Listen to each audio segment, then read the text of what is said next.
তোর মনে আছে রে সেই দুপুরগুলো? রোদের গরমে মাঠে খেলতে খেলতে ক্লান্ত হয়ে পড়তাম, আর তুই বোতলে পানি এনে বলতি, নে তুই আগে খা।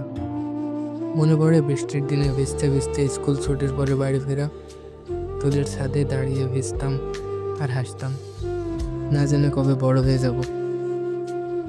আজ 8 বছর পর তুই আসিস, কিন্তু কেমন জানি নেই। ফোন করি, রিং হয়, কিন্তু কেউ রিসিভ করে না। মেসেজ পাঠায়, সিন হয়, কিন্তু কেউ রিপ্লাই আসে না। আমি জানি সময় বদলায়, মানুষও বদলায়, কিন্তু এভাবে। আজ তোর জন্মদিন, আমি গিফট নিয়ে গেলাম আগের মতো, কিন্তু তুই বললি এতদিন পরে হঠাৎ আসছিস কেন? বুকটা কেমন জানি কেঁপে উঠল। মুখে কিছু বলি নাই, শুধু হাসলাম। তারপর ঘরের দরজাটা বন্ধ হয়ে গেল। বন্ধ হয়ে গেল আমাদের বন্ধুত্বের শেষ দরজাটা।